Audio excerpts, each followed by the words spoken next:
बनाओ हैडिंग।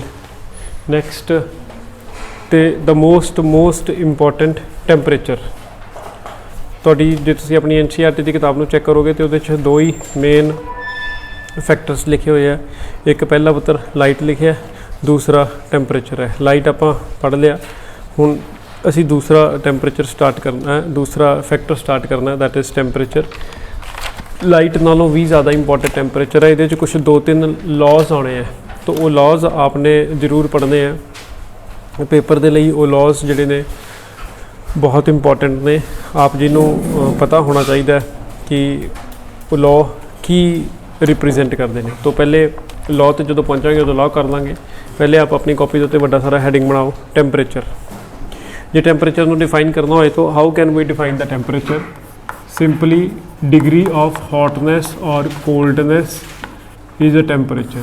जो टैंपरेचर को डिफाइन करना हो तो आप टैंपरेचर को किस तरीके नाल डिफाइन कर सकते हैं कि कितनी गर्मी कितनी सर्दी। तो डिग्री ऑफ हॉटनेस और coldness of A सबसटांस is the temperature. मान लो आप इस ब्लैक बोर्ड में हथ लगाने तो आप कहने ओए बहुत ठंडा है, तो बहुत गर्म है, तो यह वो सबसटांस की डिग्री ऑफ हॉटनेस और कोल्डनेस को ही असी टैंपरेचर के नाल जिहड़ा हैगा रिलेट कर देने। You all will be surprise to know नाम जोग्राफी के ने, पर आई होप आप जी ने जरूर सुने होंगे। That is latitude, the second one is altitude, topography. Topography मतलब इलाका कैसा है, जियोग्राफिक कंडीशंस कैसियां ने। तो एल्टीट्यूड भी 100% टैंपरेचर को इफेक्ट करता है, लैटीट्यूड भी 100% टैंपरेचर को इफेक्ट करता है, टोपोग्राफी भी 100% टैंपरेचर को इफेक्ट करती है।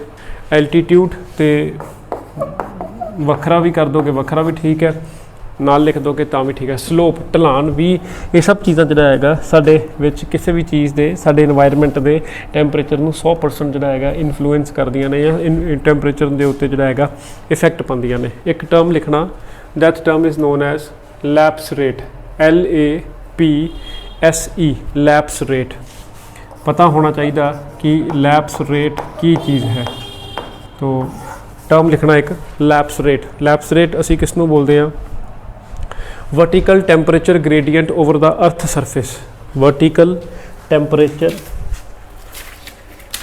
Gradient over the earth surface. इहदा की मतलब है कि जिस तरह असी उपर जाने किस तरह टैंपरेचर का जिहड़ा हैगा फर्क पैंदा है। तो ये लगभग मन्निया जाता है 6.5 6.4 या 6.5 डिग्री सेल्सियस पर 1000 मीटर।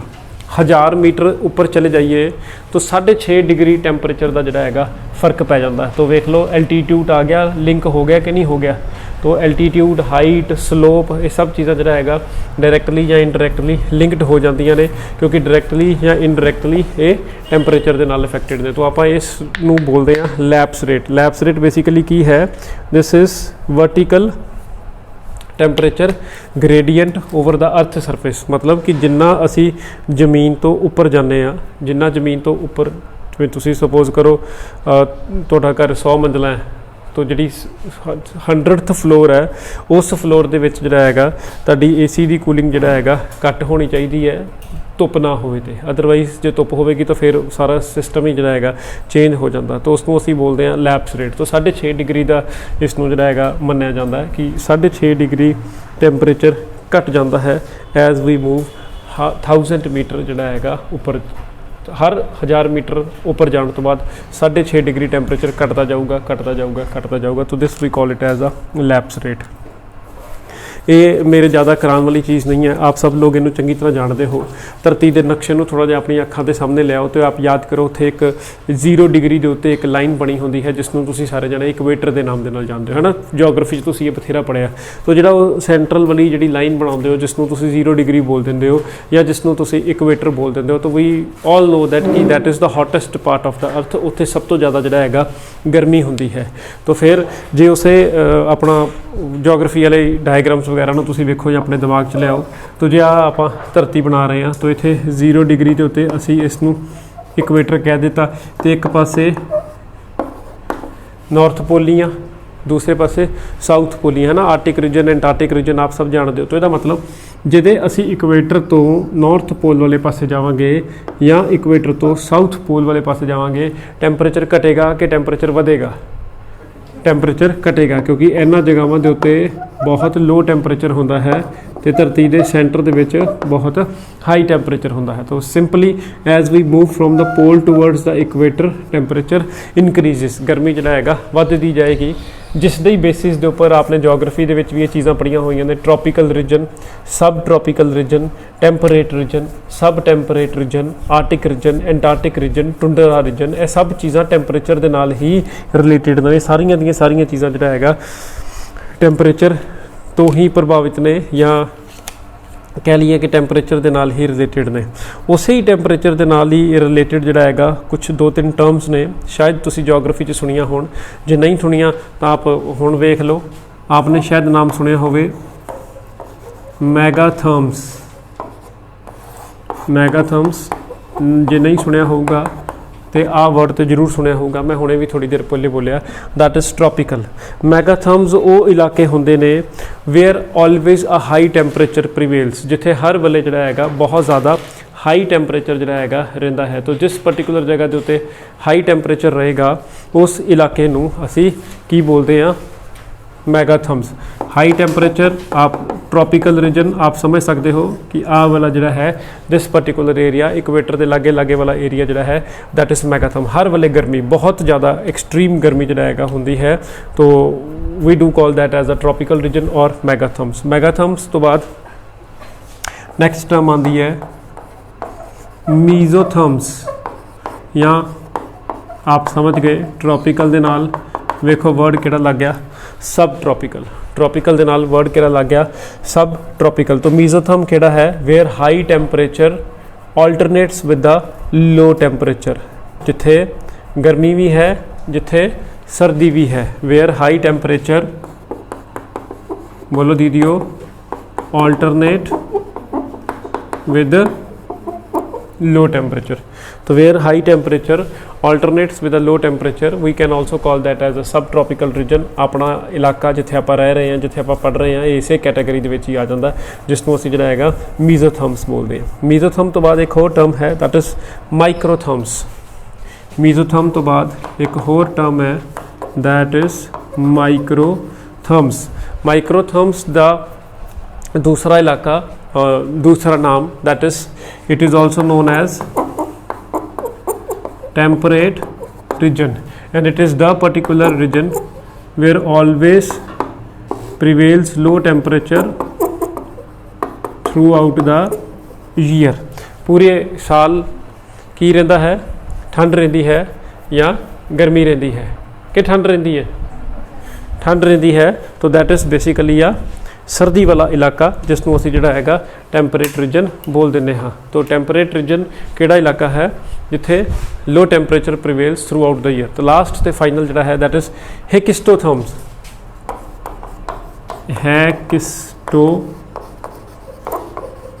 हेकिस्टोथर्म्स हेकिस्टोथर्म्स ये वो इलाके ने जिथे एक्सट्रीमली लो टैंपरेचर जिहड़ा हैगा चलता है। Very low temperature prevails throughout the year. It is the particular region Arctic region Antarctic region tundra region where low दे नाल एक वर्ड होर लगा दिओ where very low temperature prevails throughout the year. तो असी इसनूं जिहड़ा हैगा की बोलते हैं हेकिस्टोथर्म्स भी जिहड़ा हैगा असी इसनूं बोलते हैं। ये चलो टर्म्स सीगियां ठीक सीगियां, लेकिन जिहड़ी हुण दो टर्म्स लिखण लग्या है आप जिन्हों अपनी NCERT की किताब दे विच भी लभणगियां, पेपर च काफ़ी बारी इहदे नाल रिलेटेड क्वेश्चन पूछा गया है। तो आपने ये नाम याद रखना है। बेसिकली वर्ड दो आ उन्होंने किसी भी वर्ड दे नाल जोड़ देंदे तो उसदा मतलब वो बन जाता।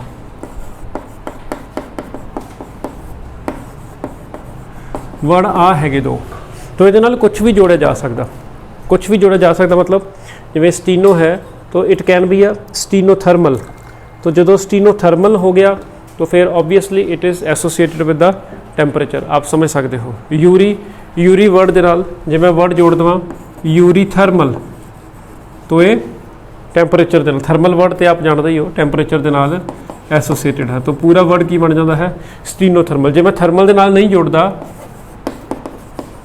इसनूं हैलाइन दे नाल जोड़ देना स्टीनोहैलाइन, या यूरी हैलाइन, तो फिर ਉਹਦਾ उस रिस्पैक्टिव ਦੇ ਨਾਲ ਜਿਹੜਾ ਹੈਗਾ ਨਾਮ ਬਦਲ ਜਾਏਗਾ। ठीक है, तो ਇਹ ਦੋ ਟਰਮਸ आपने याद रखनियाँ, स्टीनोथर्मल ਕਿਹੜੀ ਹੈ ਤੇ यूरीथर्मल ਜਿਹੜਾ ਹੈਗਾ ਕਿਹੜੀ ਹੈ। तो ਜਿਹੜੇ ਜਾਨਵਰ ਆਪਣੀ ਬੋਡੀ ਦੇ ਵਿੱਚ ਬਹੁਤ ਲਾਰਜ ਸਕੇਲ ਟੈਂਪਰੇਚਰ ਚੇਂਜਸ ਨੂੰ ਟੋਲਰੇਟ ਕਰ ਲੈਂਦੇ ਆ, those animals which are able to tolerate a large scale changes with respect to the temperature, ਉਹ ਜਾਨਵਰ ਕਿਹੜੇ ਨੇ, they are classified as eurythermal, tolerate a change in temperature, ਜਿਨ੍ਹਾਂ ਨੂੰ ਕੋਈ ਫਰਕ ਨਹੀਂ ਪੈਂਦਾ, ਕਦੀ ਗਰਮ ਇਲਾਕੇ 'ਚ ਲੈ ਜਾਓ ਕਦੀ ਠੰਡੇ ਇਲਾਕੇ 'ਚ ਲੈ ਜਾਓ, means they will be able to adapt or adjust themselves, ਉਹ ਆਪਣੀ ਬੋਡੀ ਨੂੰ ਅਡੈਪਟ ਕਰ ਲੈਣਗੇ, ਉਹ ਆਪਣੀ ਬੋਡੀ ਨੂੰ ਜਿਹੜਾ ਹੈਗਾ ਆਪਣੇ ਇਨਵਾਇਰਮੈਂਟ ਦੇ ਅਕੋਰਡਿੰਗਲੀ ਐਡਜਸਟ ਕਰ ਲੈਣਗੇ। ਤਾਂ ਉਹਨਾਂ ਬੰਦਿਆਂ ਨੂੰ ਅਸੀਂ ਜਿਹੜਾ ਹੈਗਾ यूरीथर्मल ਜਿਹੜਾ ਹੈਗਾ ਬੋਲਦੇ ਹਾਂ। ਬੋਲੋ ਦੀਦੀਓ, is it okay, shall I proceed. तो स्टीनो आप समझ गए, those who will not be able to, who will not be able to, who will not be able to adjust or will not be able to tolerate a wide range of changes, temperature बदल गया नाल ही उन्होंने happy birthday हो गया। तो such type of individual are termed as the stenothermal. यह याद रखना चाहिए दो टर्म, स्टीनोथर्मल किहड़े ने, ये वो बंदे ने, आप ये भी कह सकते हैं कि स्टीनोथर्मल कौन ने, ये वो बंदे ने which use to live in a particular environment where a uniform temperature prevails, temperature ਵੱਧਦਾ ਘਟਦਾ ਨਹੀਂ ਹੈ, ਕਿਉਂਕਿ ਇਹਨਾਂ ਦੀ ਬੋਡੀ ਉਸ ਵਧਣ ਘਟਣ ਨੂੰ ਟੋਲਰੇਟ ਨਹੀਂ ਕਰ ਪਾਏਗੀ। They will not be able to adjust themselves or they will not be able to tolerate themselves with respect to the fluctuating temperature. तो ਇਹ ਵੱਧ ਘਟ ਨਹੀਂ ਬਰਦਾਸ਼ਤ ਕਰ ਸਕਦੇ, तो ਆਹ ਬੰਦੇ ਵੱਧ ਘਟ ਬਰਦਾਸ਼ਤ ਕਰਦੇ ਆ। ਇਹਦੀ ਬੈਸਟ ਐਗਜ਼ਾਮਪਲ यूरीथर्मल ਦੀ ਬੈਸਟ ਐਗਜ਼ਾਮਪਲ ਦੁਨੀਆ ਦੇ ਉੱਤੇ ਇੱਕ ਬਹੁਤ ਅਜੀਬ ਕਿਸਮ ਦਾ ਜਾਨਵਰ ਹੈ, उसका नाम है कशिका, ए तुसी लिख सकते हो। ठीक है, तो आप सबनों मैं कई बार विखाया, तुसी दर्शन किए हुए। कशिका जानवर कौन है, जिसनों ये जानवर पसंद नहीं है, तो आप अपने रिश्तेदार का है ना, चाचे ताए का, अपना जिदा मर्जी नाम लिख सकते हो। We all are eurythermal. तुहानूं हिल स्टेशन पर लै जाइए तुहानूं कोई फर्क नहीं पैंदा, तुहानूं डेजर्ट लै जाइए तुहानूं कोई फर्क नहीं पैंदा, तुहानूं ग्लेशियर ते छड्ड आइए तुहानूं कोई फर्क नहीं पैंदा, ਤੁਹਾਡੀ ਬੋਡੀ ਦਾ ਟੈਂਪਰੇਚਰ ਕਦੀ ਚੇਂਜ ਨਹੀਂ ਹੁੰਦਾ।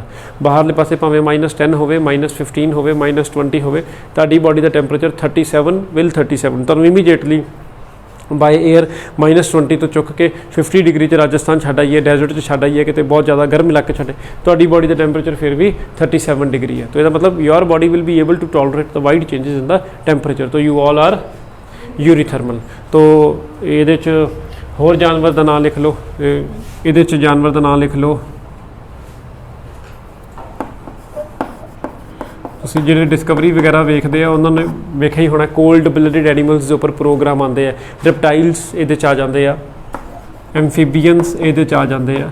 तो यानी कि ਜੇ ਮੈਂ ਗੱਲ ਖਤਮ ਕਰਨੀ ਹੋਵੇ ਨਾ, ਤਾਂ ਸਿਰਫ ਦੋ ਬੰਦਿਆਂ ਦੇ ਨਾਮ ਨਹੀਂ ਇਹਦੇ 'ਚ ਲਿਖਣੇ, ਬਾਕੀ ਸਾਰੀ ਦੁਨੀਆ ਦਾ ਨਾਮ ਇਹਦੇ 'ਚ ਲਿਖਣਾ।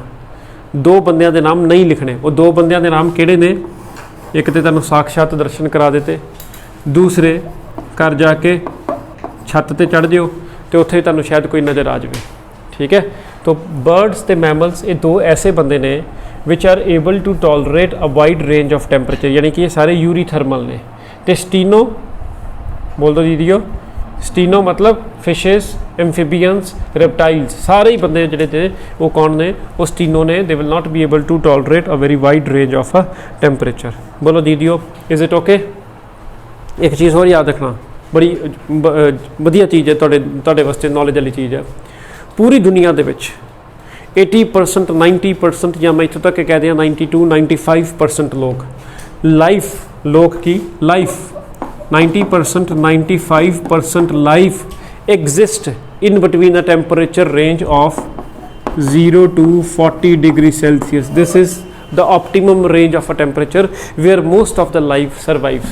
0 तो थले लाइफ दे लई खतरा है, 40 तो उपर लाइफ दे लई जिहड़ा हैगा खतरा है। हाँ, इहदे च कोई शक वाली गल नहीं, इहदे च 100% there are huge exceptions also, there are great exceptions also. For example बहुत सारे नाम लिखना, पहले उन्होंने असीं बोलते हैं,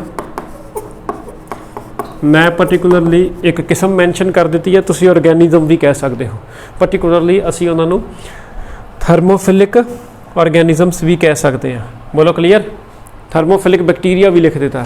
ਇਹਦੇ 'ਚ ਤੁਸੀਂ +1 'ਚ ਜੇ ਤੁਸੀਂ ਚੰਗੀ ਤਰ੍ਹਾਂ ਕਿੰਗਡਮ ਮੋਨੇਰਾ ਪੜ੍ਹਿਆ ਹੋਵੇ ਤਾਂ ਉੱਥੇ ਤੁਸੀਂ ਪੜ੍ਹਿਆ ਹੋਊਗਾ archaebacteria, hot sulphur bacteria, hot springs bacteria, ਜਿਹੜੇ ਉਬਲਦੇ ਪਾਣੀਆਂ ਦੇ ਵਿੱਚ 90 ਡਿਗਰੀ ਸੈਲਸੀਅਸ ਦਾ ਟੈਂਪਰੇਚਰ ਹੋਵੇ, ਪਾਣੀ ਦਾ ਉਬਲਦਾ ਹੀ ਪਾਣੀ ਹੋਵੇ, ਉਹਦੇ ਵਿੱਚ ਵੀ ਬੈਕਟੀਰੀਆ ਜਿਹੜਾ ਹੈਗਾ ਸਰਵਾਈਵ ਕਰ ਜਾਂਦੇ ਆ।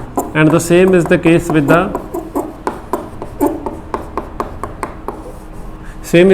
ਵਿਦ ਦਾ ਸਾਈਕਰੋਫਿਲਿਕ ਬੈਕਟੀਰੀਆ, ਜਿਹੜੇ ਮਾਈਨਸ ਦੇ ਟੈਂਪਰੇਚਰ 'ਚ -20, -40, -50, -80 ਇਸ ਟੈਂਪਰੇਚਰ ਦੇ ਵਿੱਚ ਵੀ ਕੁਛ ਸਾਈਨੋ ਬੈਕਟੀਰੀਆ, ਕੁਛ ਬੈਕਟੀਰੀਆ, ਕੋਈ ਮਾਈਕਰੋ ਆਰਗੈਨਿਜ਼ਮ ਜਿਹੜਾ ਹੈਗਾ ਐਗਜ਼ਿਸਟ ਕਰ ਸਕਦੇ ਆ ਜਾਂ ਸਰਵਾਈਵ ਕਰ ਸਕਦੇ ਆ। ਤਾਂ ਫਿਰ ਆਪਣੇ ਆਪ ਵੇਖ ਲਓ ਇਹ ਦੋਨੋਂ ਚੀਜ਼ਾਂ ਇੱਕ ਐਕਸੈਪਸ਼ਨਲ ਕੇਸ ਹੋ ਗਿਆ ਕਿ ਨਹੀਂ ਇਸ ਤੋਂ।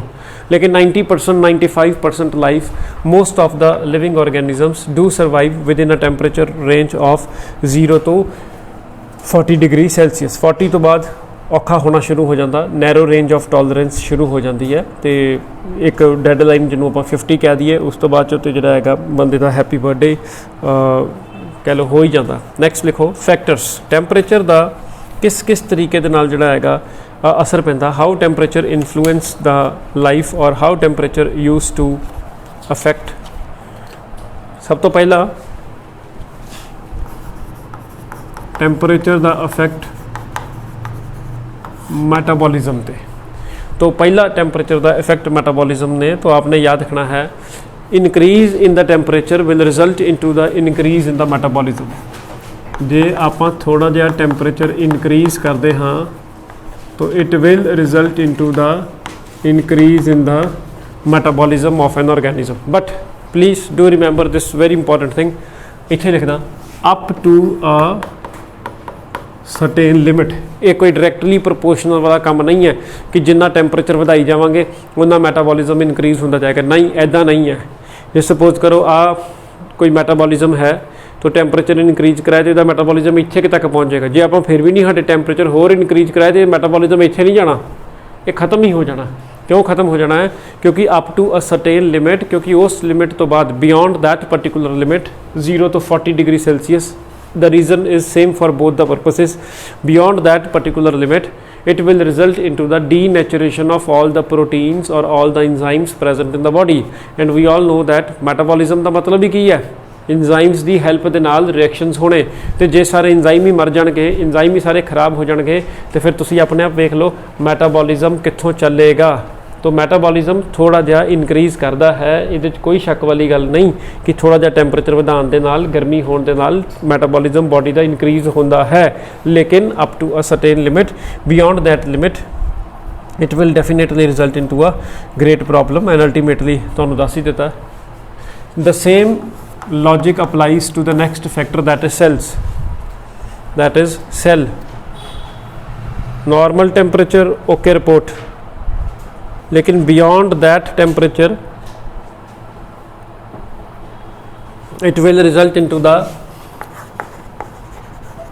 देखो सेंस या सेंटेंस बदलता, लॉजिक सेम है। beyond that particular temperature cell मर जाएंगे because it will result into the coagulation of proteins within the cells। तो proteins की होंदे ने enzymes, तो जो सैल दे सारे enzyme, सैल दे सारे प्रोटीन मर गए, तो शरीर के सारे प्रोटीन मर गए, proteins are building blocks of the body, तो बंदा कितों सर्वाइव करेगा। तो सारे सैल्स चंगा भला मैटाबॉलिज्म परफॉर्म करते हैं एक रेंज दे विच, लेकिन जदों ही असीं उस रेंज तो वधदे हां तो सारा गड़बड़ हो जाती है। इस एक तरह जे आपां टैंपरेचर वधाउण दी बजाय टैंपरेचर की कर दईए, घटा दईए, टू लो टैंपरेचर, जब बहुत ज़्यादा टैंपरेचर घटा देंगे तो it will result into the freezing of all the fluids with in the body. तो जो सारा पानी जम गया, हाँ भी काम जड़ा है खराब हो जाएगा। नैक्सट फैक्टर थोड़ा स्पैशल फैक्टर, बहुत इंपॉर्टेंट फैक्टर, ऑब्जैक्टिव लई, सबजैक्टिव कोई नहीं पूछूगा। साइक्लोमॉर्फोसिस, साइक्लोमॉर्फोसिस या इसनू कुछ लोग स्ट्रक्चरल चेंज दे अंदर भी पढ़ते हैं कि टैंपरेचर दे नाल साइक्लोमॉर्फोसिस दा फिनोमिना या स्ट्रक्चरल चेंज दा फिनोमिना भी देखने को मिलता है। एंड यदि एक एग्जांपल है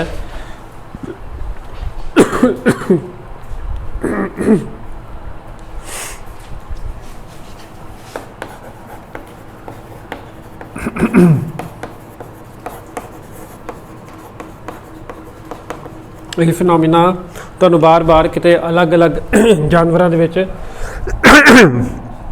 ਦੇਖਣ ਨੂੰ ਨਹੀਂ ਮਿਲੇਗਾ। ਇਹ ਸਿਰਫ ਇੱਕ ਪਾਰਟਿਕੂਲਰ ਜਾਨਵਰ है जिस जानवर का नाम है Daphnia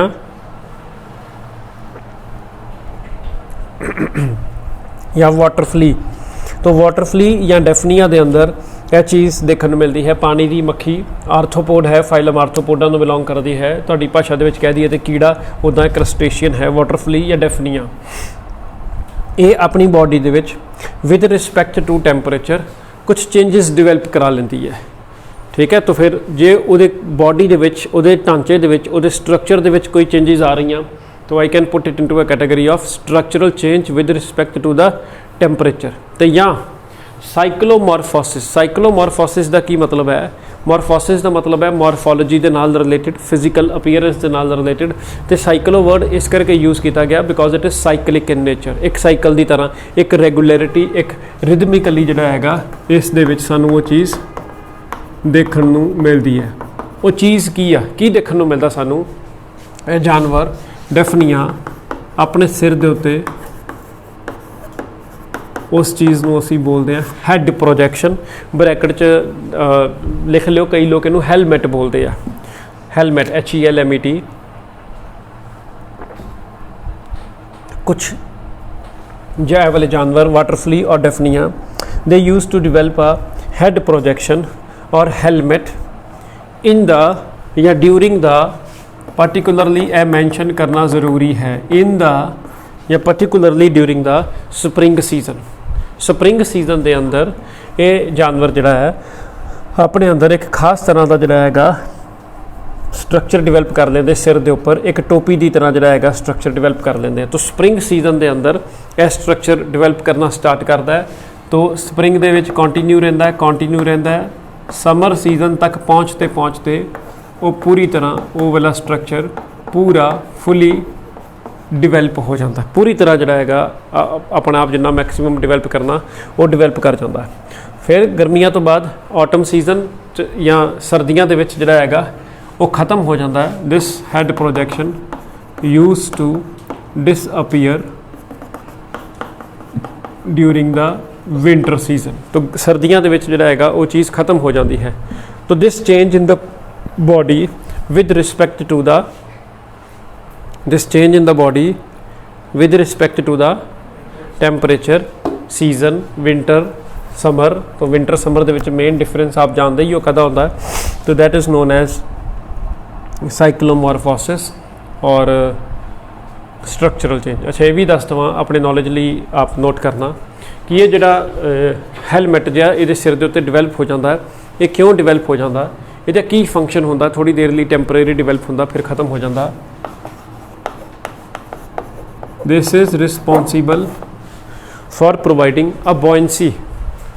This is responsible for providing a buoyancy to the, बोलो दीदियो,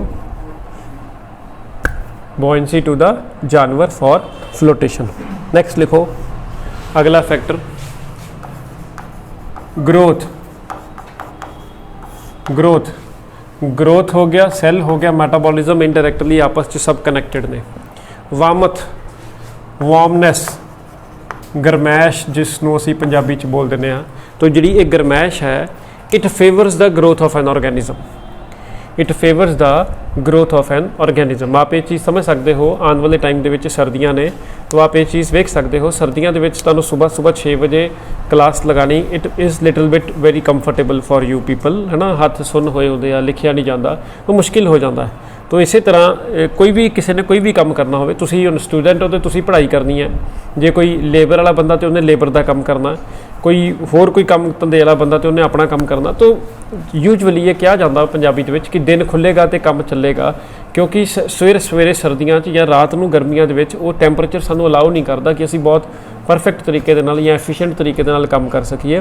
तो वो चीज़ यही है कि जी वार्मनैस है, जी गरमाइश है, it favours the growth of a organism. तो कोई भी बंदा जिहड़ा है वो एक नॉर्मल टैंपरेचर ते गर्मी उन्होंने थोड़ा जिहा फेवर करती है कि वो थोड़ा वध फुल सकता, ग्रो कर सकता।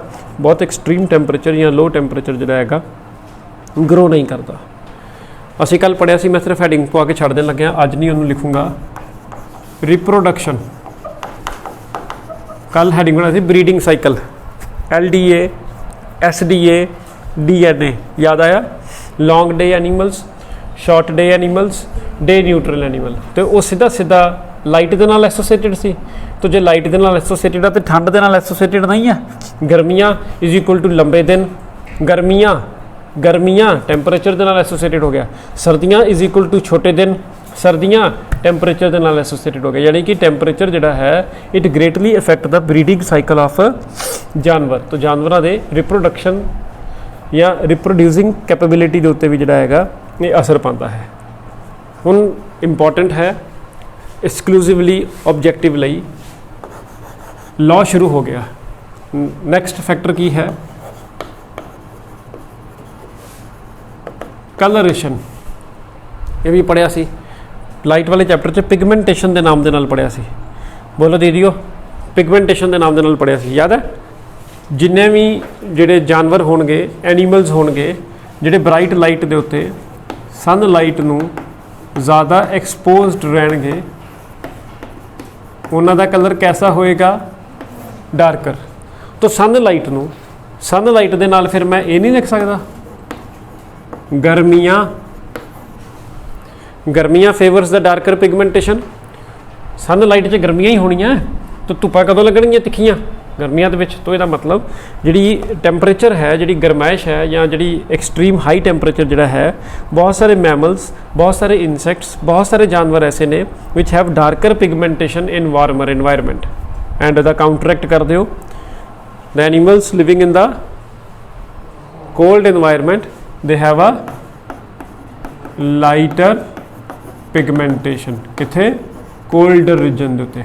एंड एक रूल है, this is known as Gloger's rule. मैं तुहानूं पहले कहा कि ये 2-3 रूल आने जे, चलो यह एडा इंपॉर्टेंट तो नहीं है पर याद रखना, this is known as Gloger's rule. जो कोई पूछ लवे ग्लॉगर्स रूल की होंदा तो आपने याद रखना है ग्लॉगर्स रूल की है कि वार्मर तो ह्यूमिड इन्वायरमेंट के विच जिहड़े ऑर्गेनिज्म रहिंदे आ उन्हां दे रंग काले हुंदे आ, जिहड़े कोल्डर रीजनस दे विच रहिंदे आ उन्हां दे रंग थोड़े गोरे हुंदे आ। नैक्सट बहुत बहुत बहुत बहुत बहुत बहुत बहुत इंपॉर्टेंट NCERT दे विच भी ये सब तो इंपॉर्टेंट एस दे विच आही चीज़ है, एलन्स रूल। मतलब आप मान के चलो कि पेपर च आना ही आना है एलन्स रूल। नैक्सट लिखो, मैं इसलिए हैडिंग रूल के नाम से ही बनवाता है एलन्स रूल। एलन्स रूल जिहड़ा हैगा की कहता है, इन जनरल एक्सट्रीमिटीज़, लिख लो इनू, in general extremities such as tail, pinna, legs, beaks, चुंजा जानवरों दी चुंज, beaks are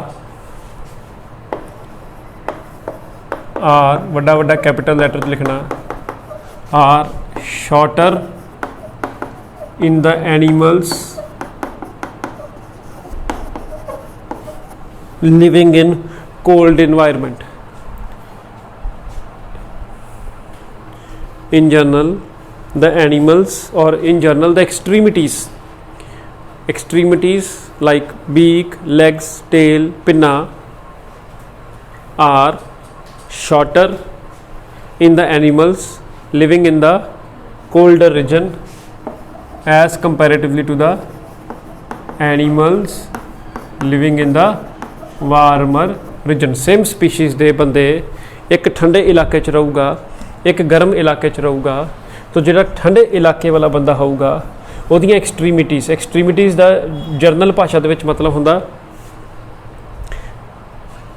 the things which are projecting out from the body. लत्तां, पूंछ भी शरीर चों बाहर निकली है, लत्तां भी शरीर चों बाहर निकलियां हन, कन्न दे पिन्ने जिहड़े ने ये भी शरीर चों बाहर निकले ने।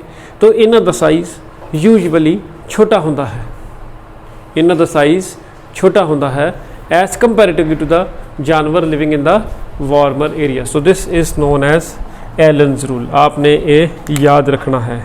बोलो दीदियो क्लियर है? ब्रैकेट च दी एग्जाम्पल लिख लियो। ये ज़्यादा इफेक्टिव तरीके दे नाल मैमल्स दे उपर काम करता है एलन्स रूल, मैमल्स दे उपर।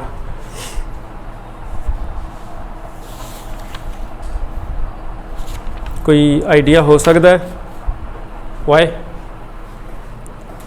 देखो इधर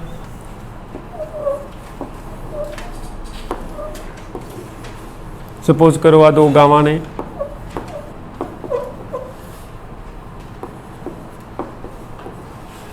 ठीक, ए गां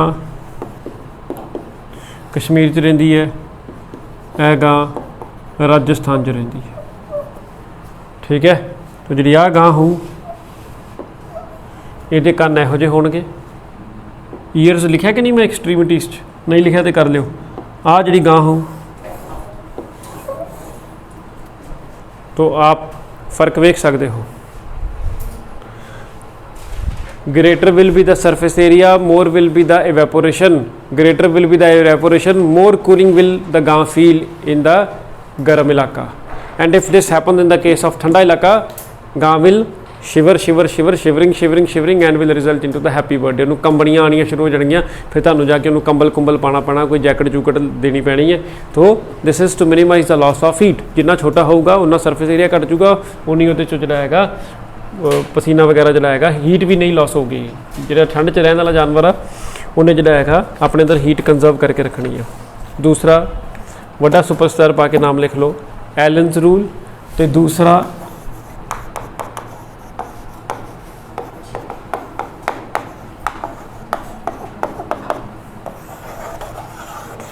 ये दोनों आपने याद रखने ने, पेपर दे विच जिहड़ा हैगा पुछया जा सकता है। Bergmann's rule. This rule suggest that mammals and birds, this rule suggest that mammals and birds, यानी कि ये किन्ना दे उत्ते एप्लीकेबल है? बर्ड्स ते मैमल्स उत्ते। तो this rule suggest that mammals and birds attain greater body size, attain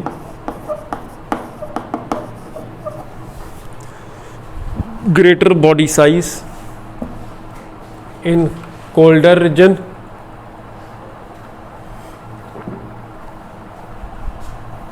and lesser body size in warmer region, lesser body size in a warmer region। Next लिखो, लिख लो Jordan's rule.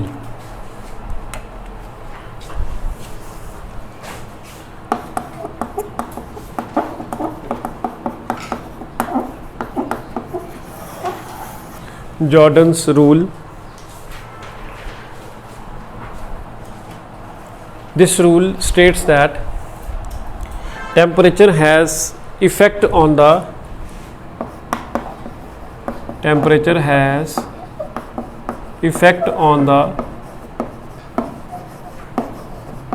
morphology of certain fishes। मतलब सिर्फ मच्छियाँ तो ये rule applicable है। Temperature has effect on the morphology of some fishes and is found to have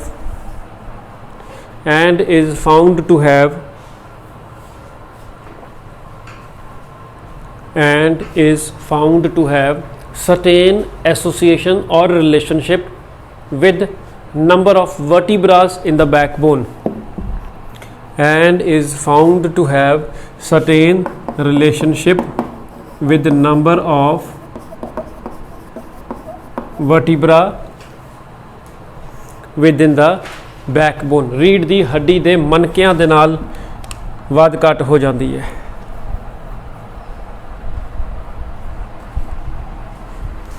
next लिखो, last and final,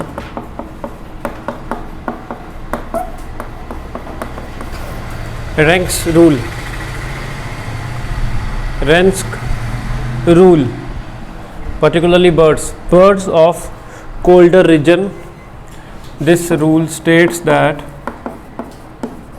birds of colder region has narrow and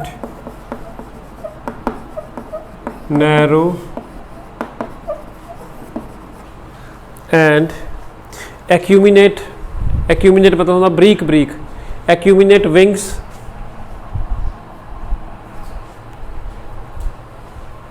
while those of warmer areas have broader wings,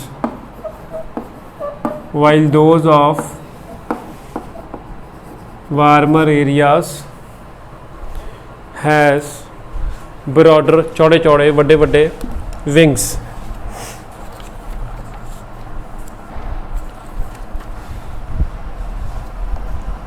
next लिखो adaptations.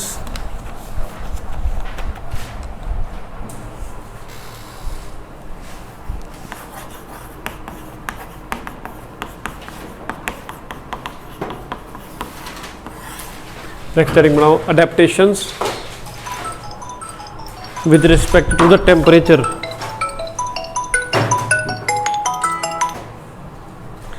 adaptations with respect to the temperature। तकरीबन सारे जानवर या average temperature च रहिंदे है या extreme temperature च रहिंदे है, तो कोई भी जेड़ा भी कोई बंदा जिथे भी रहिंदा है वो बंदा अपने तरह के इलाके के टैंपरेचर के नाल अडेप्टेड है, उत्थे उस पर्टिकुलर टैंपरेचर दे विच रहन दे लायक है या वो इन्नी कैपेबिलिटी है या इन्नी क्षमता है कि वो उस पर्टिकुलर टैंपरेचर के उत्ते वधिया तरीके दे नाल अपने सारा मैटाबॉलिज्म वगैरह जो रहेगा परफॉर्म कर सकता है। बोलो ठीक है। तो आप यही पढ़ना है कि वक्रे वक्रे जानवरां ने की चीज़ां जो हैगा अपने अंदर डिवेलप कीतियां हुई हैं जिस दे नाल वो एक बहुत अच्छे तरीके दे नाल एक पर्टिकुलर रिस्पैक्टिव टैंपरेचर के उत्ते रह पाते हैं। बोलो क्लीयर। तो अलग अलग तरह दियाँ अडेप्टेशंस ने। अडेप्टेशंस फिजियोलॉजिकल सब तो हाई लैवल दी अडेप्टेशंस भी हो सकती हैं, बिहेवियरल अडेप्टेशंस भी हो सकती हैं, मॉर्फोलॉजिकल अडेप्टेशंस भी हो सकती हैं। तो हर जानवर किसी दे विच कोई खास तरह की अडेप्टेशन, किसी कोई खास तरह की अडेप्टेशन, किसी कोई खास तरह की अडेप्टेशन हो सकती है, पर अल्टीमेट परपस की है कि वधिया तरीके नाल अडेप्ट कर जाए।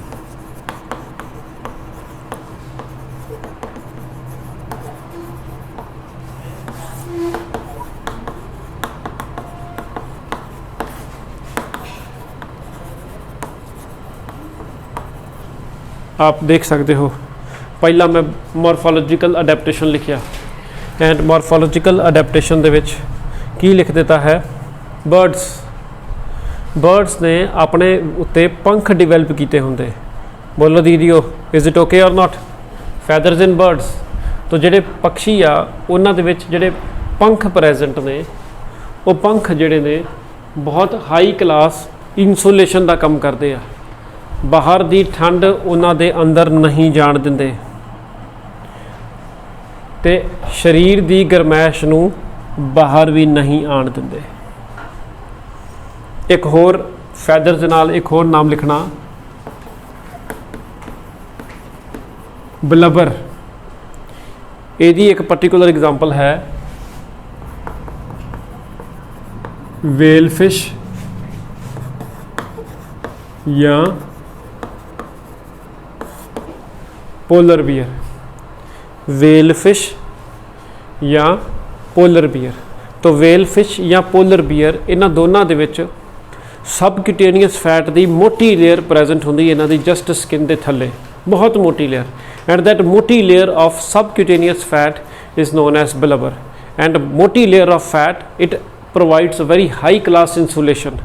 पोलर बीयर भी आप जानते हो बहुत ठंडे इलाके रहिंदा है, तो उस ठंडे इलाके रहन दे लई उन्हें अपनी बॉडी के एक मॉर्फोलॉजिकल अडेप्टेशन डिवेलप की हुई है कि बाहर की ठंड वो शरीर के विच ना जाए तो वो शरीर की गर्मी वो बॉडी के विचों बाहर ना जाए। नैक्सट लिखो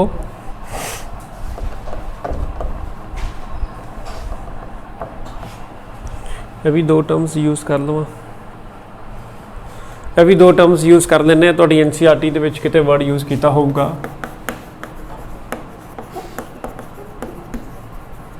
ਇੱਕ ਟਰਮ ਹੈ ਹੋਮੀਓਥਰਮਸ,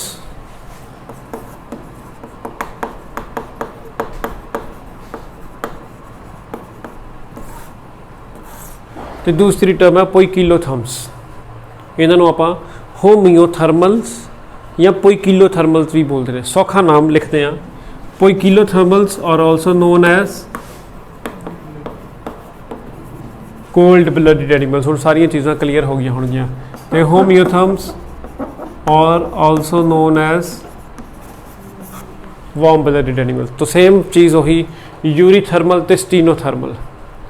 यूरीथर्मल किहड़े बंदे सी? Those which are able to tolerate a wide range of temperature, यानी कि उन्होंने बॉडी का टैंपरेचर कॉन्सटेंट रहिंदा, उन्होंने कोई फर्क नहीं पैंदा बाहर की हिसाब किताब है। तो the same is the case with this, कित्थे गया homeotherms. The same is the case with the homeotherms. ये होमियोथर्म्स किहड़े बंदे ने जिन्हां दी अपनी बॉडी का टैंपरेचर कॉन्सटेंट रहना, सेम रहना, चेंज नहीं होना। तो पॉइकिलोथर्म्स किहड़े बंदे ने जिन्हां दी बॉडी का टैंपरेचर चेंज हो जाना, या जिहड़े अपनी बॉडी का टैंपरेचर मेनटेन नहीं कर सकते, रेगूलेट नहीं कर सकते। ठंड च जाणगे तां उन्हां दा हैप्पी बर्थडे हो जाएगा, गर्मी च जाणगे तां उन्हां दा हैप्पी बर्थडे हो जाएगा। 10 मिनट अगे है। नैक्सट लिखो अगली अडेप्टेशन, हाइबरनेशन। नाम तुसीं सबने सुनिया हो, सुनिया जे हाइबरनेशन। ਇਹ ਵੀ NCERT ਦੇ ਵਿੱਚ ਹੈਗਾ ਨਾਮ ਹਾਈਬਰਨੇਸ਼ਨ। ਤੇ ਦੂਸਰਾ ਐਸਟੀਵੇਸ਼ਨ। ਇੱਕ ਨੂੰ ਅਸੀਂ ਸਮਰ ਸਲੀਪ ਵੀ ਬੋਲਦੇ ਹਾਂ, ਗਰਮੀਆਂ ਦੀ ਨੀਂਦ। ਇੱਕ ਨੂੰ ਅਸੀਂ ਬੋਲੋ ਦੀਦੀਓ ਵਿੰਟਰ ਸਲੀਪ ਵੀ ਬੋਲਦੇ ਹਾਂ, ਸਰਦੀਆਂ ਦੀ नींद। असल च नींद की है, जो बहुत ज़्यादा एक्सट्रीम सर्दी होंदी है तो कुछ जानवर अपने आप को हाइड कर लेंगे, छुपा लेंगे, डोरमेंट हो जाते, इनएक्टिव हो जाते हैं। तो that is known as hibernation और विंटर स्लीप। लेकिन ये एस्टिवेशन की है कि कुछ जानवर अपनी बॉडी दे सर्दियों के कि गर्मियों के गर्मियों के जिहड़ा हैगा छुपा लेंदे है, खुडा खड्डां च वड़ जाते हैं। या जिवें हुण वेखो सर्दियों च तुहानूं कोड़किलियां बहुत घੱਟ तुहाडे घर दे विच नज़र आउणगीਆਂ, वो किते चले नहीं गईयां। ये नहीं है कि तुसीं अपने घर दे विच कोई गंदा परफ्यूम स्प्रे करता तो सारियां पड़ोसियां दे घरां च चले गईयां, तुहाडे घर ही हैगीਆਂ। पर कोई एसी के पिछे लुक गईयां, कोई फोटोआं के पिछे चले गईयां, कोई ब्लैक बोर्ड के पिछे चले गईयां। तो सारा की कर लिया उन्होंने अपने सर्दियां आने हाइबरनेट कर लिया, winter sleep. Same is the case with extreme गर्मी। एक्सट्रीम गर्मी के आने दे नाल बहुत सारे जानवर छुप जाते हैं, इनएक्टिव हो जाते हैं, डोरमेंट हो जाते हैं। तो that is a behavioural adaptation. वो ज़्यादा सर्दी तो ज़्यादा गर्मी नूं अपने आप में एक्सपोज ही नहीं कराते, तो ज़्यादा सर्दी तो ज़्यादा गर्मी उन्हों का कुछ विगाड़ ही नहीं पाती। वो एक तरह की अडेप्टेशन है कि वो एक्सट्रीम दे विच भी जिहड़ा हैगा कर लेंदे है। Next periodic activity. Periodic activity ये पढ़िया सी आपां, मैं नाम लिखांगा तुहानूं उस वेले याद आ जाएगा। उरोरल एंड वेस्परल। उरोरल एंड वेस्परल याद है, दोनों नाम सुने हैं। एक बंदे सिर्फ सवेरे सवेरे ही एक्टिवेट होणगे, एक बंदे सिर्फ शाम शाम नूं ही एक्टिवेट होणगे। तो फिर उन्होंने कित्थे सूरज की तिखी धुप झल्ली, उन्होंने तो सूरज की तिखी धुप के नाल कदी आमना सामना किया ही नहीं। तो that is also adaptation, periodic activity. इस तरह नॉकटर्नल जिहड़े रात में एक्टिवेट होंदे हैं, मतलब वो लाइट तो भजदे है, वो सूरज की रोशनी तो भजदे है। तो that is also a example. Next लिखो माइग्रेशन।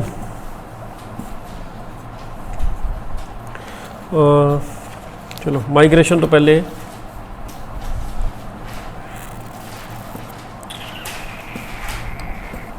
तुहाडी NCERT की किताब के ना एक बड़ा लंबा चौड़ा जिहा पैरा बनाया होगा, किताब च जाके पढ़ लिओ। उस पैरे का उहदे विच की लिखा AMS। ये बड़ी इंपॉर्टेंट चीज़ है AMS। इस AMS की फुल फॉर्म की है एल्टीट्यूड माउंटेन सिकनेस। ये एक प्रॉब्लम है जो किसी नूं भी कभी भी हो सकती है। Altitude sickness, altitude mountain sickness, ये एक ऐसी प्रॉब्लम है, एक ऐसी तकलीफ़ है जो किसी नूं भी हो सकती है। एंड वो बंदे ने कभी सोचा भी नहीं होंदा कि मैनूं ये हो जाएगी। वो अपने वालों खुशियां मनाउण गया होंदा, इंजॉय करन गया होंदा, लेकिन उत्थे उन्होंने बड़ी वड्डी प्रॉब्लम आ जाती है, जान ते बन आती है कई बारी। ये उन्हां लोगों दे नाल हुंदा ਜਿਹੜੇ ट्रैकिंग ट्रूकिंग करन दे लई ਜਾਂ ਜਿਹੜੇ बहुत ज़्यादा घूमन फिरन ਦੇ शौकीन ने, तो वो बहुत हाई एल्टीट्यूड वालियां जगहों ते जाते हैं। तो हाई एल्टीट्यूड वाली जगहों ते जाना, रहना, सरवाइव करना हर किसी के वस की चीज़ नहीं है। कईयां नूं उत्थे जाके बड़ी प्रॉब्लम आ जाती। जे विदाउट ट्रेनिंग जाओ, जा सकते हो, कोई भी, तुसीं भी जा सकते हो, मैं भी जा सकता, कोई भी जा सकता। विदाउट ट्रेनिंग नहीं जाना, विदाउट प्रॉपर नॉलेज नहीं जाना। ये नहीं कि मूँह चुकिया, बैग पैक किया तो चलो जी जहाज़ च बह गए तो उड़ के जो है उत्थे लैंड करके, गलत हो जाएगा काम। आप उत्थे जाते सार जो है 24 घंटे भी नहीं कढ़ने, आप बहुत ज़्यादा बीमार हो जाओगे। सो साडे भी कंट्री दे विच बड़ियां सारियां ऐसियां जगहां ने जिथे बहुत उच्चे उच्चे पहाड़ वगैरह हैगे है, एंड बहुत लोग जाते हैं, घूमन फिरन जाते हैं, कोई ड्राइव करन जाता है, कोई इंजॉय करन जाता है, कोई सीनिक ब्यूटी वेखन जाता है, तो अपने अपने शौक के लिए जाते हैं।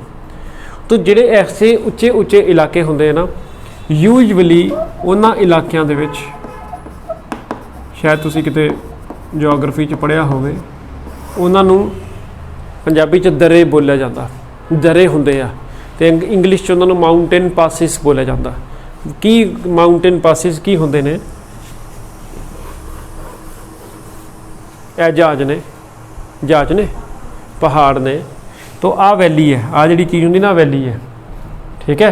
तो इस वैली ते या इस वैली ते या इस वैली ते जाने के लिए आपनों की करना पएगा?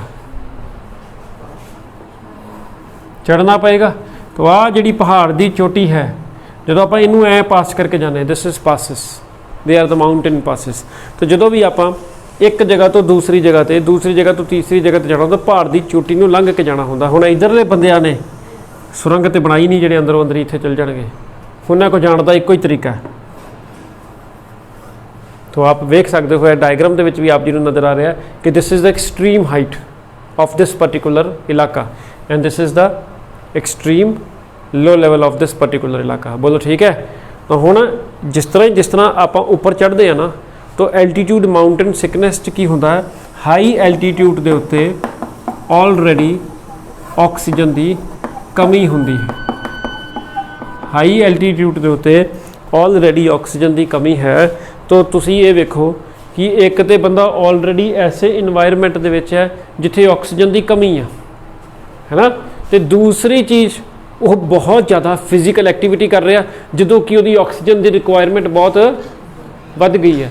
वो ऑक्सीजन की रिक्वायरमेंट थले होवे तो पूरी हो भी जाए, उत्ते तो ऑक्सीजन ही परमात्मा वालों घट आ, तो उन्होंने लोगों को प्रॉब्लम आती है। ये सिम्पटम्स होंगे कुछ, उन्होंने नौजिया होना शुरू हो जाता, सिर दर्द नहीं होंदा, सिर फटना शुरू होंदा, उन्होंने इदा लगता है कि अंदर जोड़ा है डीजे चल रहा, सिर फटना शुरू हो जाता है। बहुत मतलब होर अजीब तरह का सिर पीड़ जोड़ा है इस जगह होंदा। फटीक साह चढ़ता है, इत्थों लैके उत्थों तक तुरना, या उत्थों जाके उत्थों तक जाके पानी की बोतल फड़ना, या दुकान तो जाके पानी की बोतल भी लैके आना बहुत ज़्यादा उन्होंने मुश्किल लगता। फटीक बहुत ज़्यादा होंदी है। हार्ट बीट उस बंदे की बहुत ज़्यादा जोड़ा है वध जाती है। पैल्पीटेशनस वर्ड की यूज़ करते हैं, दिल की धड़कन वध जाना, उस बंदे नूं फील होना कि यार मेरे दिल नूं की हो गया, अगे तो कभी मैं अज तक इहो जी चीज़ ठक ठक ठक जोर जोर की वो छाती दे विच उहनूं जिहड़ा है महसूस होना शुरू हो जाता कि दिल हिल गया, या दिल का जिहड़ा है कोई मतलब खाना खराब हो गया। तो पैल्पीटेशनस उन्होंने बोलते, धड़कन वध जाना नॉर्मल भाषा दे विच। जो धड़कन किसी भी बंदे की वध जाए तो उस बंदे नूं जिहड़ा है फील होना शुरू हो जाता है। हुण जिहड़े लोग पहाड़ च रहिंदे आ, पहाड़ीए जिन्होंने आप बोलते हैं, उन्होंने नहीं ये प्रॉब्लम्स आदियाँ, उन्हां दे विच रब वालों ही एक अडैप्टेशन है। क्योंकि उन्होंने की करना, कितने गया 24 घंटे कभी ऊपर जाना, कभी थले जाना। तुसीं आप वेखो, जो तुसीं कभी हिल स्टेशन पर गए हो ना, ਕਿ ਜਿਹੜੇ ਨਾਲ ਕੋਈ ਤੁਹਾਡੇ ਨਾਲ ਗਾਈਡ ਗੁਈਡ ਹੋਣਗੇ, ਜਿਹੜੇ ਕੋਈ ਉੱਥੋਂ ਦੇ ਲੋਕ ਹੋਣਗੇ, ਜੇ ਤੁਸੀਂ ਕਿਤੇ ਇਕੱਠੇ ਹੀ ਬੈਠ ਕੇ ਉਹਨਾਂ ਨਾਲ ਕੋਈ ਗੱਲਬਾਤ ਕੀਤੀ ਹੈ ਤੇ ਤੁਸੀਂ ਜਿਹੜਾ ਹੈਗਾ 2 ਘੰਟਿਆਂ ਬਾਅਦ ਉਸ ਜਗ੍ਹਾ ਦੇ ਉੱਤੇ ਪਹੁੰਚਣਾ ਤੇ ਉਸ ਪਹਾੜੀਏ ਨੇ ਉੱਥੇ ਤੁਹਾਡਾ ਪਹਿਲਾਂ ਹੀ ਪਹੁੰਚ ਕੇ ਵੈਲਕਮ ਕਰਦੇ ਹੋਣਾ। ਤੁਸੀਂ ਫਿਰ ਉਹਨੂੰ ਬਾਹਾਂ ਬੂਹਾਂ ਕਹਿੰਦੇ ਖਿੱਚ ਕੇ ਚੜਾ ਲੈ ਭਰਾਵਾ ਉੱਪਰ। ਤੋਂ ਉਹ ਕੀ ਹੁੰਦਾ, ਉਹਨਾਂ ਨੂੰ ਸ਼ਾਰਟਕਟਸ ਪਤਾ ਹੁੰਦੇ ਆ, ਉਹ ਪਹਾੜ ਤੋਂ ਹੀ ਚੜ੍ਹ ਜਾਂਦੇ, ਸੜਕ ਹੀ ਨਹੀਂ ਜਾਂਦੇ ਤੇ ਪਹਾੜ ਤੋਂ ਬਹੁਤ ਜ਼ਿਆਦਾ ਜਿਹੜਾ ਹੈਗਾ ਸ਼ਾਰਟਕਟ ਹੋ ਜਾਂਦਾ। ਤਾਂ ਉਹਨਾਂ ਦਾ ਰੋਜ਼ ਦਾ ਕਹਿ ਲਓ ਅਭਿਆਸ ਹੈ, ਟ੍ਰੇਨਿੰਗ ਹੈ, ਉਹਨਾਂ ਦੀ ਬਾਡੀ ਫੁੱਲੀ ਅਡੈਪਟਡ ਹੈ। ਇਸ ਘੱਟ ਆਕਸੀਜਨ 'ਤੇ ਰਹਿਣ ਦੇ ਲਈ ਵੀ ਉਹਨਾਂ ਦੀ ਬਾਡੀ ਪੂਰੀ ਤਰ੍ਹਾਂ ਅਡੈਪਟਡ ਹੈ। ਤਾਂ ਉਹ ਬਾਡੀ ਦੇ ਵਿੱਚ ਇੱਕ ਬੜੀ ਯੂਨੀਕ ਅਡੈਪਟੇਸ਼ਨਸ ਡਿਵੈਲਪ ਹੋ ਜਾਂਦੀ। ਜੇ ਕਿਸੇ ਪਹਾੜੀਏ ਦਾ ਤੇ ਆਪਾਂ ਕਿਸੇ ਪੰਜਾਬੀ ਦਾ ਆਪਾਂ ਆਪਣਾ ਬਲੱਡ ਟੈਸਟ ਕਰਾਈਏ, ਤਾਂ ਜਦੋਂ ਆਪਾਂ ਆਪਣੇ 'ਚੋਂ ਕਿਸੇ ਦਾ ਬਲੱਡ ਟੈਸਟ ਕਰਾਵਾਂਗੇ ਤੇ ਉਸ ਬੰਦੇ ਦੇ RBC ਦਾ ਕਾਊਂਟ, ਪਹਾੜ ਵਾਲੇ ਇਲਾਕੇ ਦੇ ਬੰਦੇ ਦਾ RBC ਦਾ ਕਾਊਂਟ ਬਹੁਤ ਜ਼ਿਆਦਾ ਹੋਊਗਾ ਮੇਰੇ ਜਾਂ ਤੁਹਾਡੇ ਕੰਪੈਰੀਟਿਵਲੀ। ਕਿਉਂ? ਕਿਉਂਕਿ ਉਹਦੀ ਬਾਡੀ ਦੇ ਵਿੱਚ ਹੀਮੋਗਲੋਬਿਨ ਦਾ ਨੰਬਰ ਵਧਾਉਣ ਵਾਸਤੇ RBC ਦਾ ਨੰਬਰ ਬਹੁਤ ਵੱਧ ਗਿਆ। And we all know that it is the haemoglobin which has the binding capacity with oxygen. ਜੇ ਇਨਵਾਇਰਨਮੈਂਟ 'ਚ ਆਕਸੀਜਨ ਘਟ ਗਈ ਤੇ ਸਰੀਰ ਨੇ ਆਪਣੀ ਬਾਡੀ ਦੇ ਅੰਦਰ RBC ਦੀ ਨੰਬਰ ਵਧਾ ਲਿਆ ਤਾਂ ਕਿ ਥੋੜੀ ਥੋੜੀ ਹੀਮੋਗਲੋਬਿਨ ਦੇ ਨਾਲ ਆਕਸੀਜਨ ਚਿਪਕ ਜਾਏਗੀ ਤੇ ਬਾਡੀ ਦੀ ਰਿਕੁਆਇਰਮੈਂਟ ਜਿਹੜਾ ਹੈਗਾ ਪੂਰੀ ਹੋ ਜਾਏਗੀ। ਤਾਂ ਮੇਰੇ ਤੁਹਾਡੇ ਵਰਗੇ ਨੂੰ ਪ੍ਰੋਬਲਮ ਆ ਜਾਂਦੀ ਕਿਉਂਕਿ ਸਾਡਾ RBC ਏਡੀ ਜਲਦੀ ਥੋੜੀ ਵੱਧ ਜਾਏਗਾ। ਬੋਨ ਮੈਰੋ ਮਿੰਟੋ ਮਿੰਟੀ ਥੋੜੀ ਆਪਾਂ ਇੱਥੋਂ ਜਹਾਜ਼ 'ਚ ਬੈਠੇ ਤੇ 5 ਘੰਟੇ ਬਾਅਦ ਲੇਹ ਲਦਾਖ ਉਤਰ ਕੇ ਤੇ ਉੱਥੋਂ ਮੁੜ ਕੇ ਜਾ ਕੇ ਪਾਸ ਤੇ ਜਾਣਾ ਸ਼ੁਰੂ ਕਰਤਾ, ਗੜਬੜ ਹੋ ਜਾਏਗੀ। ਸਾਡਾ ਬਹੁਤ ਜ਼ਿਆਦਾ ਜਿਹੜਾ ਹੈਗਾ ਤਬੀਅਤ ਖਰਾਬ ਹੋ ਜਾਏਗੀ। ਸਾਨੂੰ ਉਸੇ ਵੇਲੇ ਹਸਪੀਟਲਾਈਜ਼ਡ ਜਾਣਾ ਪਏਗਾ ਤੇ ਜੇ ਨਹੀਂ ਕਾਬੂ ਆਇਆ ਤੇ ਉਸ ਬੰਦੇ ਨੂੰ ਇਮੀਡੀਏਟਲੀ ਥੱਲੇ ਭੇਜਿਆ ਜਾਏਗਾ ਕਿ ਤੂੰ ਇੱਥੋਂ ਫਟਾਫਟ ਚੱਲ ਜਾ। ਤੇ ਉਹ ਬੰਦੇ ਆਪਣੇ ਆਕਸੀਜਨ ਦੇ ਸਿਲੰਡਰ ਨਾਲ ਲੈ ਕੇ ਜਾਂਦੇ ਆ ਤਾਂ ਕਿ ਜੇ ਰਸਤੇ 'ਚ ਕਿਤੇ ਆਕਸੀਜਨ ਦੀ ਕਮੀ ਹੋ ਗਈ ਤਾਂ ਆਕਸੀਜਨ ਦਾ ਸਿਲੰਡਰ ਜਿਹੜਾ ਹੈਗਾ ਨੱਕ ਦੇ ਉੱਤੇ ਲਾ ਕੇ ਗੁਜ਼ਾਰਾ ਕਰ ਲਾਂਗੇ ਤੇ ਫਟਾਫਟ ਥੱਲੇ ਨੂੰ ਭੱਜ ਜਾਵਾਂਗੇ। ਕਿ ਤੁਸੀਂ ਆਪ ਸਮਝਦੇ ਨਾ, ਜੇ ਉੱਚੇ ਜਾਣ ਦੇ ਉੱਤੇ 4-5 ਘੰਟੇ ਲੱਗੇ ਤੇ ਥੱਲੇ ਆਉਣ 'ਤੇ ਤਾਂ ਘੰਟਾ 1.5 ਘੰਟਾ ਲੱਗੂ। ਛਲਾਂਗ ਹੀ ਥੋੜੀ ਮਾਰ ਦੇਣੀ ਬੰਦੇ ਨੇ। ਤਾਂ ਫਿਰ ਉਸ ਉੱਥੇ ਤਾਂ ਇੱਕ ਇੰਨਾ ਟਾਈਮ ਨਹੀਂ ਨਾ ਕਿ ਬਾਡੀ ਦੇ ਵਿੱਚ ਜਿਹੜਾ ਹੈਗਾ 1 ਘੰਟਾ 2 ਘੰਟੇ ਆਕਸੀਜਨ ਦੀ। ਤਾਂ ਇਸ ਕਰਕੇ ਉਹ ਆਕਸੀਜਨ ਸਿਲੰਡਰ ਆਪਣੇ ਨਾਲ ਲੈ ਕੇ, ਤਾਂ ਇਹਨੂੰ ਬੋਲਦੇ ਆ ਐਲਟੀਟਿਊਡ ਮਾਊਂਟੇਨ ਸਿਕਨੈਸ। ਔਰ ਇਹ ਉਹ ਵਾਲੇ ਹਿੱਲ ਏਰੀਆ ਦੇ ਲੋਕਾਂ ਦੇ ਵਿੱਚ ਕਿਹੜੀ ਅਡੈਪਟੇਸ਼ਨ ਹੈ? Physiological adaptation. ਫਿਜ਼ੀਓਲੋਜੀਕਲ ਅਡੈਪਟੇਸ਼ਨ ਮਤਲਬ ਜਦੋਂ ਬਾਡੀ ਦੀ ਫੰਕਸ਼ਨਿੰਗ ਦੇ ਨਾਲ ਜਿਹੜਾ ਹੈਗਾ ਕੋਈ ਚੇਂਜ ਹੋਈ। ਤਾਂ ਇਹ ਆਪ ਜੀ ਨੇ ਜ਼ਰੂਰ ਯਾਦ ਰੱਖਣੀ ਹੈ। ਨੈਕਸਟ ਇੱਕ ਹੋਰ ਐਗਜ਼ਾਮਪਲ ਹੈ ਫਿਜ਼ੀਓਲੋਜੀਕਲ ਅਡੈਪਟੇਸ਼ਨ ਦੇ ਵਿੱਚ ਹੀ ਆਉਂਦੀ ਹੈ। ਇਹਦੇ 'ਚ 2 ਬੰਦੇ ਆਉਂਦੇ ਆ। ਇੱਕ ਦਾ ਨਾਂ ਜੇ ਕੰਗਾਰੂ। ਇਹ ਉਹ ਕੰਗਾਰੂ ਨੂੰ ਜਿਹੜੇ ਆਸਟ੍ਰੇਲੀਆ 'ਚ ਹੁੰਦੇ ਆ, ਇਹ ਕੰਗੈਰੂ ਰੈਟ ਹੈਗੇ ਆ।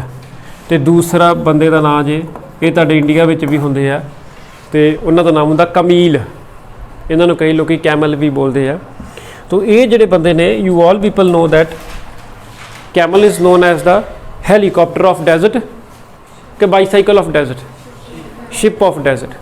ਉਹਨੂੰ ਸ਼ਿਪ ਆਫ ਡੈਜ਼ਰਟ ਕਿਉਂ ਕਹਿੰਦੇ? ਤੁਸੀਂ ਆਪਣਾ ਇਹ ਸ਼ਿਪ ਲੈ ਕੇ ਜਾਓ ਜੀ, ਸਾਡਾ ਆਪਣਾ ਪਰਸਨਲ ਸ਼ਿਪ ਹੈਗਾ, ਤਾਂ ਵੀ also call it as a ship of desert. ਕਾਰਨ ਰੇਤ ਦੇ ਉੱਤੇ ਮੇਰੇ ਵਰਗਾ ਬੰਦਾ, ਤੁਹਾਡੇ ਵਰਗਾ ਬੰਦਾ ਜਾਂ ਕੋਈ ਵੀ ਹੋਰ ਹਾਥੀ, ਘੋੜੇ, ਸ਼ੇਰ, ਚੀਤੇ ਜਿੰਨੇ ਵੀ ਜਾਨਵਰ ਨੇ ਉਹ ਚੱਲ ਨਹੀਂ ਪਾਉਂਦੇ।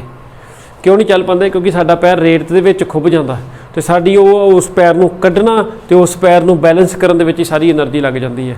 ਲੇਕਿਨ ਊਂਠ ਜਿਹੜਾ ਹੈਗਾ ਉੱਥੇ 40 ਕਿਲੋਮੀਟਰ/ਆਵਰ ਦੀ ਸਪੀਡ ਦੇ ਉੱਤੇ ਚੱਲ ਸਕਦਾ, ਜਿੱਥੇ ਕਿ ਕੋਈ ਕਿਸੇ ਸਕੂਟਰ, ਕਾਰ, ਗੱਡੀ ਨੂੰ ਵੀ ਚੱਲਣ ਲੱਗੇ ਜਿਹੜਾ ਹੈਗਾ ਉਹਦੀ ਜਾਨ ਨਿਕਲ ਜਾਂਦੀ ਹੈ। ਸਪੈਸ਼ਲ ਤਰ੍ਹਾਂ ਦੀਆਂ 4 ਵੀਲ ਡਰਾਈਵ ਵਾਲੀਆਂ ਗੱਡੀਆਂ ਜਿਹੜਾ ਹੈਗਾ ਰੇਤ ਦੇ ਵਿੱਚ ਚੱਲਦੀਆਂ। ਨਾਰਮਲ ਕੋਈ ਗੱਡੀ ਜਿਹੜੀ ਆਪਾਂ ਇੱਥੇ ਯੂਜ਼ ਕਰਦੇ ਉਹ ਨਹੀਂ ਚੱਲਦੀਆਂ ਕਿਉਂਕਿ ਉਹਨਾਂ ਦੀ ਜਾਨ ਨਿਕਲ ਜਾਂਦੀ, ਇੰਜਨ ਬੱਸ ਹੋ ਜਾਂਦੇ ਆ।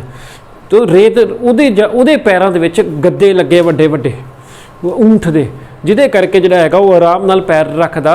ਉਹ ਪੈਰ ਜਦੋਂ ਜ਼ਮੀਨ 'ਤੇ ਰੱਖਦਾ ਪੈਰ ਫੈਲ ਜਾਂਦਾ ਉਹਦਾ, ਤਾਂ ਸਰਫੇਸ ਏਰੀਆ ਬੜਾ ਇਨਕਰੀਜ਼ ਹੋ ਜਾਂਦਾ, ਉਦੋਂ ਪੈਰ ਵਿੱਚ ਨਹੀਂ ਖੁੱਬਦਾ।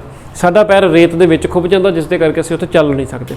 ਦੂਸਰੀ ਚੀਜ਼, ਐਕਸਟ੍ਰੀਮ ਗਰਮੀ ਹੁੰਦੀ ਹੈ, बहुत ज़्यादा गर्मी होती है। तो ऊँट इकलौता ऐसा बंदा है जो 6 महीने तक बिना पानी पीते रह सकता है।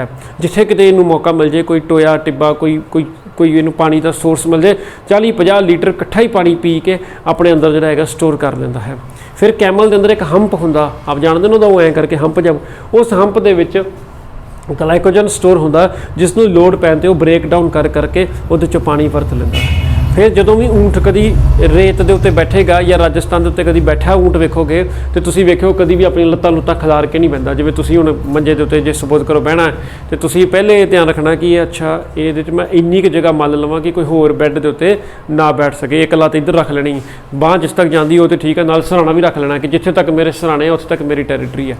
अल्लाह अपने आप नूं खिलार के बहना। लेकिन ऊँट की करदा, अपनी बॉडी नूं बिल्कुल कॉयल जिहा करके तो सिर्फ वो बॉडी दी लत्तां लुत्तां सब छुपा लैंदा, कॉयल जिहा करके छोटा जिहा होके पैंदा ताकि घट एक्सपोज होवे ਕਾਹਦੇ ਨਾਲ? ਸੂਰਜ ਦੀ ਰੋਸ਼ਨੀ ਦੇ ਨਾਲ।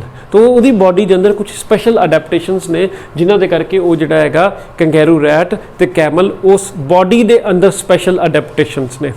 तो वो उन्होंने अंदर फिजियोलॉजिकल अडैप्टेशनस डिवेलप हुई ने जिस दे करके जिहड़ा हैगा वो एक्सट्रीम इहो ਜਿਹੇ इलाके भी रह लेंदे। दोनों के एक होर खूबी है ऊँट दे विच जो ऊँट का दस्सिया सारा कुछ कैंगरू रैट का भी है।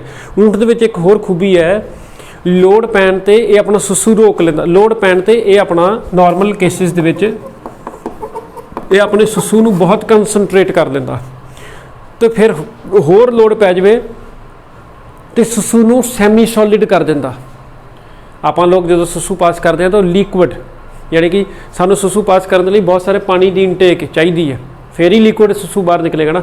वो की कर लेंदा सैमी सॉलिड ये लोड पैन के उत्ते सुसू बंद ही कर लेंदा। करना ही नहीं हूँ मैं 2 महीने सुसू क्योंकि पानी की बॉडी में कमी होगी। तो ये सारिया अबिलिटियाँ एक ऊँट को ही है जिसके करके जोड़ा है वो उस पर्टिकुलर एक्सट्रीम इलाके या एक्सट्रीम एनवायरनमेंट के भी सर्वाइव कर सकता है।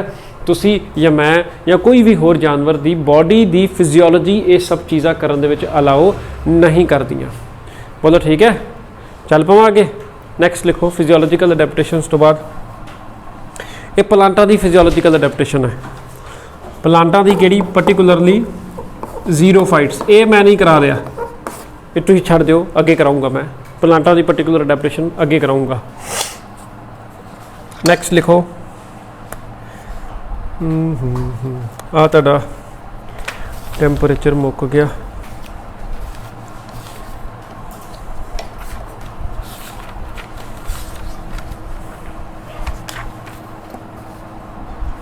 चलो एक रहेगी वो भी करा ही देना। आ कर लो एक रहेगी करा देना फिर जो अगे आवांगे दोबारा रिपीट कर Danga. Plants they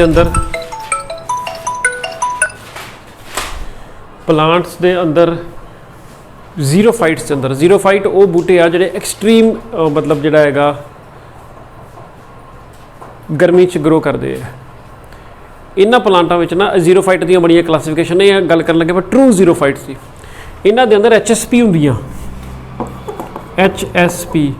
HSP stands for heat shock proteins. मैं सिर्फ वर्ड्स लिखा देन लगा इनू डिटेल च अगे करूँगा। हीट शॉक प्रोटीन्स या जिन्होंने चैपेरोनिन्स भी बोल देंगे हैं।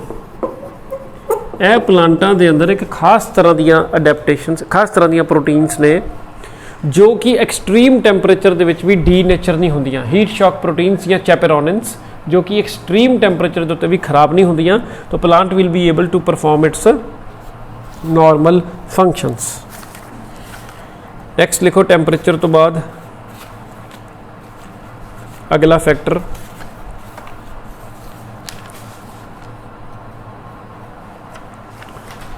सॉइल।